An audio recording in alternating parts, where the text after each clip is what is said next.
Dirt Road Tales of Horror. The introduction. The headlights of the Kenworth semi-truck illuminated the silhouette of a man who was standing near the start of a dirt road with his thumb in the air.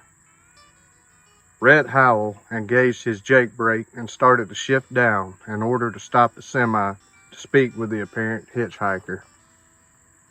As the truck slowed, the features of the man could be more clearly seen against the backdrop of the humid and hazy Florida Panhandle summer night. Rhett could see that the man was tall and lanky and was dressed in Western wear. A black cowboy hat sat on his head, and in the hand not throwing up the thumb, which was his left hand, he held a worn-out guitar case. Rhett got the truck pulled over on the shoulder near the dirt road and beckoned for the slender drifter to approach the passenger side door of his rig. Rhett wasn't one to just pull over and pick up strangers, especially in this day and time, but he felt sort of an intuition that he couldn't explain, guiding him into the action. The trucker was an old dog, though, and he kept his pistol hidden and ready underneath his left leg, just in case the hitchhiker decided to be trouble. The passenger door opened up, and Rhett looked onto a clean-shaven, tan face with dark, squinting eyes, nestled under the black cowboy hat. A roguish but friendly-looking smile began to grow on the drifter's sun-weathered face, and then he greeted against the sounds of the rumbling, idle truck. "Many appreciations to you, good sir, for stopping to pick me up this fine, warm evening. The name's Chance, and who might you be?" "Name's Rhett," replied the trucker gruffly. The sound of a whippoorwill could be heard coming from the hazy marshes near the dirt road as Rhett paused and then asked, "Where are you trying to head? This truck's going to Riley." "North Carolina sounds good, Mr. Rhett. You see, I make my living off of ballads, stories, and a little bit of gambling from time to time. I ain't got no place that I call home, so I'm always on the move, but I'm ready to get out from Florida for now," Chance said, now climbing up into the truck and shutting the door. "Don't try no funny business, young man, and I think we'll be all right. You ain't some sort of criminal, are you?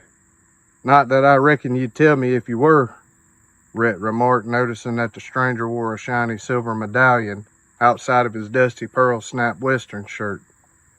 On closer examination, the medallion almost appeared to have a faint glow to it, and Rhett could see that it had the image of an angel engraved on it. "It's given to me by a special lady," Chance said, noticing that Rhett was staring at the medallion. "Huh?" Rhett distractedly asked. "The medallion. I seen you looking at it. It was given to me by a special lady," I said. "Almost looks like it glows a little sometimes, don't it?" "To answer your question, though, I ain't any kind of criminal, unless you consider one of my tales or ballads so bad to be criminal," Chance responded, as he tucked his guitar back out of the way behind the truck seat. "Oh, yeah. Was caught a little off guard by the metal. It's a good-looking piece, though.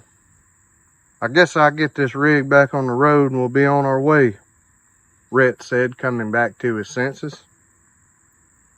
"It's a pretty good ride from here to North Carolina. You wouldn't mind if I told you a few tales to pass the time, would you?" Chance asked Rhett, looking over at him in the dim truck cab, as the lights from the dashboard illuminated the trucker's haggard face.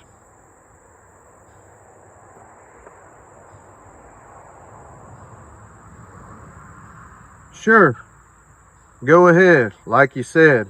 We got time," Rhett answered, the self-proclaimed balladeer, as he turned down his truck radio, silencing the haunting steel guitar country music that had been playing low as they had talked. Rhett put the truck back in gear and pulled back onto the lonely Florida highway.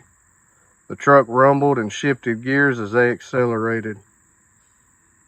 Before either of them could say another word, the flashing lights of emergency vehicles could be seen at an upcoming intersection.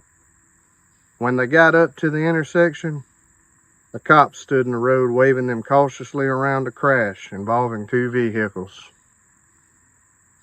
Rhett could see out of his window that it appeared to have been a fatal crash, and his mind began to ponder that had he not stopped to pick up the hitchhiker, he very well could have been involved in the accident.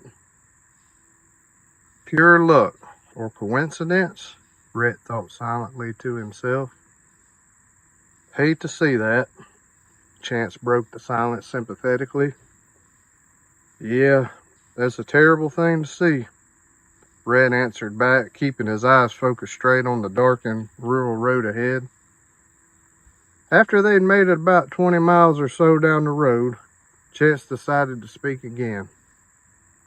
I think I'll start one of those stories now that I've got to tell. First one's going to be about a log truck driver from Mississippi.